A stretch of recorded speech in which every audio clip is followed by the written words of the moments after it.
You've probably seen it 1,000 times, that elegant amber liquid swirling in a crystal snifter, smelling of summer fruit and toasted oak. But have you ever wondered why one of the world's most sophisticated spirits began its life as a desperate act of destruction? Why is it called brandy when its original name literally meant burnt wine? Centuries ago, merchants set their finest wines to flame, not to ruin them, but to preserve their very soul for the long journey ahead. Today, we're diving into the surprising story of how a single spark of heat transformed ordinary wine into a timeless icon of elegance. Hey friends, I'm Edward. Let's pour ourselves a story right here on QC Project Simple Things.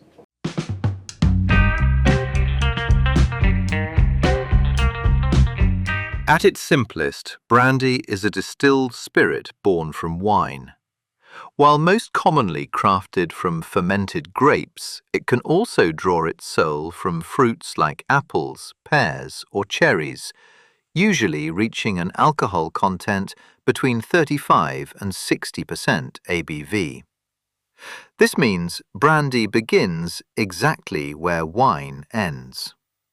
Distillers take a finished wine, apply heat, and draw out its concentrated essence, transforming what was once delicate and fleeting into something warm, enduring, and full of deep character. It's ironic, isn't it? Fire, usually a force of destruction, became the very thing that preserved the wine. Brandy is living proof that not all flames consume, some refine. Across the centuries, it became far more than just a drink. It evolved into a symbol of ultimate refinement, an art of preserving flavor through both fire and patience. In fact, the secret of how it's made is hidden right inside its very name. The word brandy comes from the Old Dutch word Brandewijn, which literally means burnt wine. It is the spirit of the vine, reborn through the flame. Why is it called brandy? The word carries its history right in its name. It comes from the Old Dutch word Brandewijn, literally meaning burnt wine. But this wasn't fire for destruction. It was fire for preservation. In the 15th and 16th centuries, Dutch traders sailed across Europe, their ships heavy with barrels of wine. But wine was fragile. It spoiled easily on those long, salt-sprayed journeys. To save their cargo, they began to heat and distill it, stripping away the water to make it stronger, more stable. They planned to add the water back once they reached port. But when they tasted it, something remarkable had happened. They didn't mean to invent brandy. They stumbled upon it. A shipping shortcut had turned into an art form. From that accident, the world found a spirit that could endure. The wine hadn't just survived the fire, it had changed. 5. It was richer, deeper, smoother, alive in a way it never was before. 6. Soon that burnt wine became a trade of its own, a new spirit born from the old. In those Dutch ports, they weren't just carrying wine anymore, they were carrying fire-kissed gold. By the 16th century, brandy had evolved from a merchant's convenience into a master's craft. French distillers in Armagnac and Cognac took this rugged spirit and began to refine it, realizing that if distillation gave brandy its body, then the oak barrel gave it a soul. Walk into those cool, dark cellars today, and you'll find that time here moves differently. It's a place where the harsh heat of the flame is slowly transformed into a perfect liquid harmony. Deep within these barrels, brandy finally found its modern identity. Amber, aromatic, and layered with the delicate notes of sun-drenched fruit, ancient spice, and the quiet weight of memory. Before long, brandy became an emblem of sophistication, sipped in royal courts, celebrated in salons, and traded like liquid gold across the globe. But as its amber glow spread, a lingering question remained. Who truly holds the birthright of brandy? If you look at the maps, you'll see two empires claiming its soul. Was it the Dutch, the pragmatic merchants of necessity who first ignited the flame, or the French, the visionary artists who refined that raw heat into a masterpiece? The truth is a beautiful collaboration of history. The Dutch gave brandy its life, but the French gave it a soul. One invented the technique, the other perfected the art. One lit the spark, and the other turned it into gold. Even today, as you swirl that liquid in your glass, you're tasting a centuries-old debate between the brilliance of a shortcut and the virtue of refinement. As brandy's fame spread, the word itself began to evolve, changing its shape just as the spirit changes its colour in the oak. In the early 1600s, it was known as Brandewijn, a literal echo of the Dutch Brandewijn. Back then, the term was used loosely. Any fruit that met the fire, grapes, apples, even plums, was simply Brandewijn. For a time, it wasn't even seen as a luxury. It was a medicinal tonic, half cure, half indulgence. Imagine a world where your favourite spirit was kept in an apothecary's jar rather than a crystal decanter. 11. It's a reminder that even our definitions, like our drinks, must age before they find their true purpose. But as distillation transitioned from a merchant's necessity into a master's art, our language became more precise. Brandy grew to mean the elegance of distilled grapes, while others took on their own identities, apple brandy or the poetic fruit eau de vie. What began as a practical note in a salt-stained logbook had, over time, matured into a global symbol of craftsmanship. From the pages of a dictionary to the copper of a distillery, this is why burnt wine is far more than just a name. Brandy begins with the harvest, fermented fruit, most often grapes, surrendered to the flame. Then comes the heat. Distillers gently warm the wine, allowing the alcohol and aromatics to rise while leaving the water behind. It is, quite literally, a burning designed to concentrate the very soul of the fruit. To protect these fragile aromas, legendary regions like Cognac and Armagnac favour pot stills and slower, gentler runs, ensuring the spirit drips from the still, clear, floral and pulsing with the essence of the orchard right from its birth. But if fire begins the story, time finishes it. In the embrace of French oak, brandy deepens into amber, drawing out notes of vanilla, toasted caramel, and dried spice. Some styles rest for decades, others stay youthful and bright. Yet, unlike its smoky cousins, brandy always keeps the fruit forward. It feels less like smoke and more like captured sunlight. That is the truth behind the craft: heat to transform, oak to refine, and fruit to remember.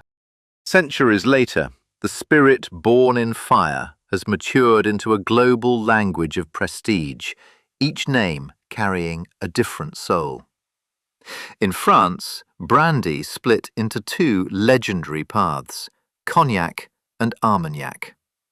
While Cognac refined the drink into something aristocratic, smooth, and perfectly balanced, Armagnac remained older and bolder, a rustic whisper of the countryside and tradition. Across the sea, in Spain, the Solera method gave birth to Brandy de Jerez, warm, dark, and deeply layered with the memory of sherry. In the United States, California's sun breathed a sense of brightness and freedom into the craft. But perhaps the most storied of all is found in the high mountain air of Armenia. It's said that after World War II, Stalin sent Winston Churchill a bottle of Ararat 1945. Churchill was so captivated by its depth that he reportedly ordered 400 bottles a year. In that single gesture, a regional treasure became an international legend. Whether it's the global prestige of a house like Hennessy or a hidden mountain gem, each bottle reflects a philosophy of patience and pride. From the vineyard to your glass, brandy remains what it has always been, the taste of fire, refined by time. Whiskey versus brandy. At first glance, they might look like close cousins, amber, aged, and comforting by the fire. But behind that golden resemblance lie two very different souls. Whiskey is born from grains, barley, rye, or corn, brewed, distilled, and aged until it carries the warmth of earth and smoke. Brandy, in contrast, begins with fruit, most often grapes, fermented into wine, then distilled to capture its essence. Where whiskey tastes of wood and fire, brandy speaks of fruit and sun. The difference begins in the field. Grain grows in soil, fruit ripens in air. One pulls flavour from the ground, the other from the sky. Whiskey is bold, layered with spice, malt and oak. Brandy is gentle, rich in dried fruits, caramel and floral notes. One feels like the forge, the other like the hearth. Even their journeys differ. Whiskey was shaped by monks and mills, brandy by merchants and sailors. One perfected by patience, the other by necessity. Yet both tell the same human story, of transformation through fire, of preserving something fleeting by letting it burn. Two spirits, born from different elements, but sharing the same lesson. What endures is not what survives the flame, but what is reborn through it. I want to give you the 10-second rule. This is the fastest way to tell if the amber liquid in your glass is a child of the field or a gift from the vine, using nothing but your nose. Next time you are faced with two identical golden glasses, spend 10 seconds on this expert sniff test. First, hold the glass just below your nose and take a gentle breath. If you catch the scent of toasted grain, dark caramel, or a hint of campfire smoke, you're holding a whiskey. It's the smell of earth and fire. But if those 10 seconds reveal something bright, floral, or like sun-dried apricots and fresh grapes, you're meeting a brandy. It's the smell of a summer orchard captured in a bottle. Whiskey smells like the hearth. Brandy smells like the garden. In just 10 seconds, you've moved past the deception of colour. You aren't just guessing anymore. You're reading the DNA of the spirit through the air. Brandy is a reminder that transformation often requires heat. It tells us that sometimes, to preserve what is truly precious, we must let go of the bulk and concentrate on the essence. It began as a fragile wine, vulnerable to time and travel, until it met the fire. When you lift a glass of brandy, you're tasting a philosophy of refinement. It teaches us that nature's sweetness, the sun-drenched grapes of a summer long gone, doesn't have to fade. It can be captured, strengthened, and made timeless through patience and the right kind of pressure. To drink brandy is to appreciate the art of letting go to become something better.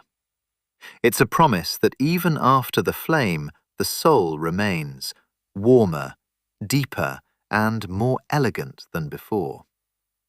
So the next time you hold this burnt wine, don't just see a spirit, see the sun, see the fire. Because in that amber glow there is a secret that the most delicate things in life, when refined by the flame, can become the most enduring. You aren't just sipping a drink. You're tasting the grace of a second life. Stay curious about the simple things. The next time you see that golden glow inside a snifter, remember, it isn't just a spirit. It's the captured sunlight of a summer orchard, preserved by fire and perfected by time. It is the burnt wine that refused to fade away. If this journey from the vine to the flame gave you a new perspective, please subscribe and hit the bell to join our next investigation. I'm curious to know, after learning the secret of the burnt wine, will you look at your next glass of brandy differently? Share your thoughts in the comments and tell us what simple thing you'd like us to decode next. Keep looking closer. This is QC Project Simple Things. Thank you for watching.